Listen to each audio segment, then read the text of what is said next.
Viacom. Wow.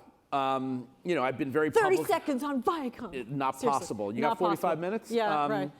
Listen, it's the biggest destruction of value I've ever seen in my lifetime. Certainly, that's my alma mater in high school, so I'm very upset about it. The story of Viacom is really the story of a board that did not act and really went against shareholders and their employees in order to protect themselves and an executive.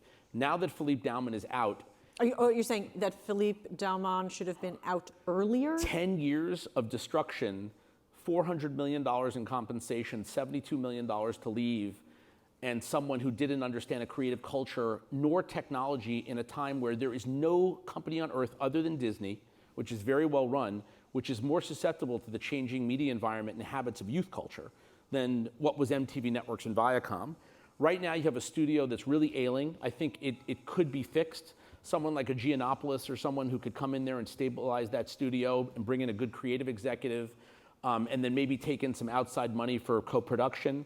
But what was MTV Networks, the network group, I think is in real trouble. They don't have a hit. They haven't transitioned to online in the way that, in the way that their audience has. And the moves that I see them making in terms of MTV Classic or putting music back on television, those are retro moves.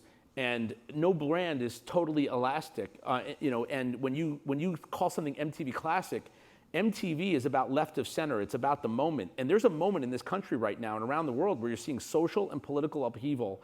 And if I was MTV, I'd be going left of center as much as I can to rebuild my brand the way that Vice has. But they need to appoint a CEO really quickly. I'd like to see it go to Les Moonves because he has respect in the creative community. So merge the companies. Listen, there's lots of issues in terms of shareholders. I don't know that Leslie wants the problems of those networks, but if you needed to send a message to the marketplace that this is a place for creativity, for talent, I mean, a massive amount of talent has left MTV Networks since Freston left. Mm-hmm. He would be a great, very quick solution. But it took them so long to get rid of Dauman, and now I want to see it move faster. And I get worried when I read things like, a vote of confidence for Brad Gray, or we're taking time to strategically think about the company. You can't think that it was only Dauman's fault. There are executive talent issues at that company, and you need to start to go out there and get the superstars, and specifically people who think about digital because that's where the audience is going.